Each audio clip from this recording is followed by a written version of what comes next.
Proses perceraian bintang film Yama Carlos rupanya sudah berakhir, setelah banding mantan istrinya, Arvita Dwi Putri diterima dan dikabulkan oleh Pengadilan Tinggi. Arvita Dwi Putri melayangkan banding karena tak terima dengan putusan Hakim Pengadilan Negeri Tangerang, Banten, yang memutus hak asuh anak jatuh ke tangan Yama Carlos.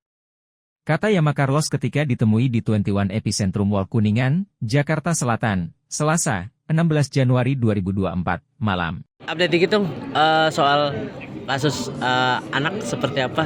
Tinggal update-nya. Untuk Sudah kan terakhir kan sempat banding ya? sana. Ya. Menang. Oh menang terus? Kan? Dia kan jadi menang. Oh, oke. Kalau saya udah memprediksikan itu. Oke. Iya, nggak kaget.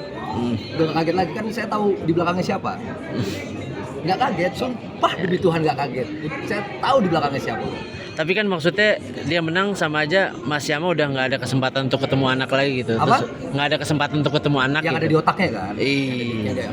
Yang ada di otaknya kan seperti itu. Iya. Yang ada di otaknya kan negara ini milik mereka. Nggak apa-apa. Kasih angin dulu. Nggak apa-apa. Itu. Kasih angin dulu. Tapi mungkin Mas Ini setelah nah ini mungkin ada hubungannya sama Karina. Kalian tahu sendiri bahwa perjuangan saya di tingkat pertama terbakar-bakar apa ya, pendamping saya hanya para lawyer, nggak ada rekan yang sifatnya penyeimbang. Cuman iya, perjuangan itu berhasil di tingkat pertama di PN negeri, ya kan? Iya di PN Tangerang. Nah, setelah ada Karina, saya disadarkan, udah belajar lepasin aja dulu. Kamu udah terlalu gini. Sampai saya kan dicap arogan kan sama netizen yang maha sok tahu itu kan, yang otaknya dangkal-dangkal. Padahal kan mereka nggak tahu yang saya perjuangkan kan darah daging saya. Perempuannya kan nggak saya pedulikan. Cuman untuk mendapatkan darah daging saya harus membuktikan lewat si pelakunya ini kan. Ya kan? Nah, dia sendiri pun lihat kamu terlalu mengumbar amarah, terlalu mengumbar emosi. Nah, disinilah fungsi Karina itu hadir. Akhirnya dia menjadi penyeimbang saya. Akhirnya saya mulai belajar, udah lepasin. Bukan berarti saya melepasin perjuangan Marco ya. ya. Saya tetap memperjuangkan dia. Dan gerombolan mereka nggak perlu tahu lagi apa yang saya lakukan. Gitu. Cuman akhirnya untuk kebaikan diri saya ya memang saya butuh rekan, butuh partner, butuh orang yang bisa yang sifatnya, salah satu sifatnya mengimbangi atau menekan, menyuruh saya untuk iya lu mikirin Marco nggak gue larang, tapi juga harus pikirin kebahagiaan lu sendiri. Nah, fungsinya Karina tuh di sini, salah satu fungsinya. Tapi berat nggak Mas awalnya untuk mengikhlaskan gitu? Berat. Jelas berat. Cuman kan akhirnya harus ada orang yang terus ada di samping saya kan untuk ngingetin lagi. Ketika saya naik, diingetin lagi.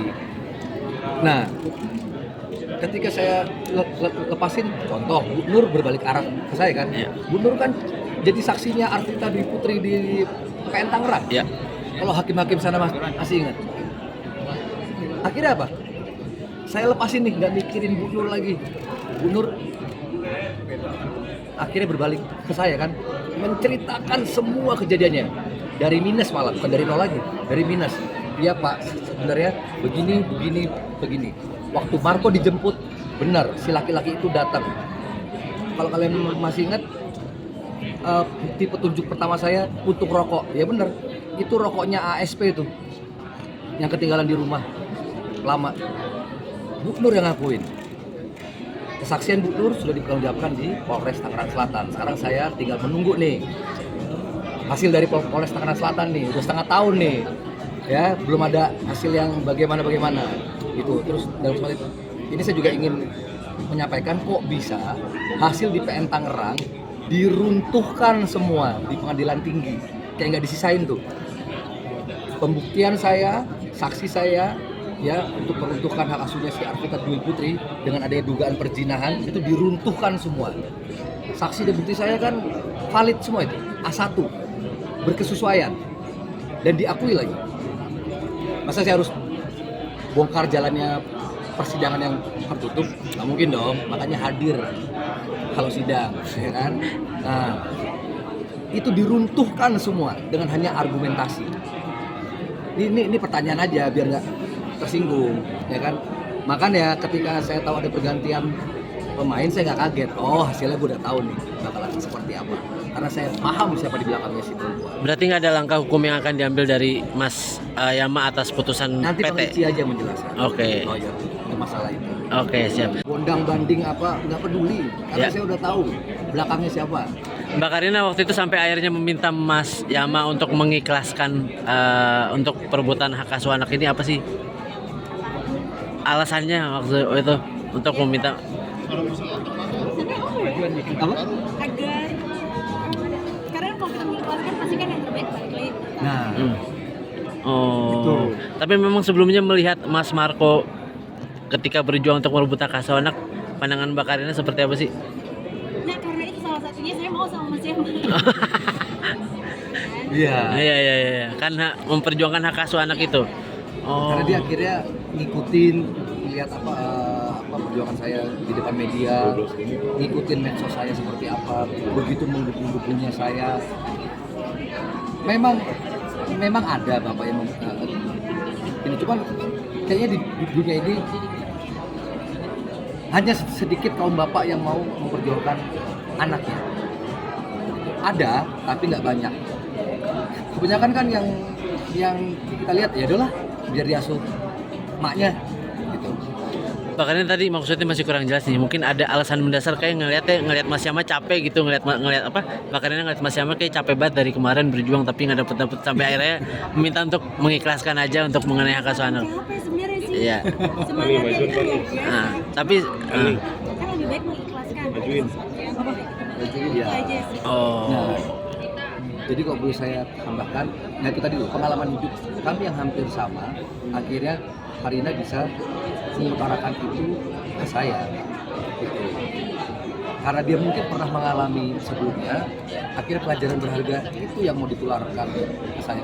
Karena kalau, ya kita nggak salah nih mengejar target nih, tapi kita kan juga harus, kita punya kehidupan yang lain, kita punya target-target yang lain.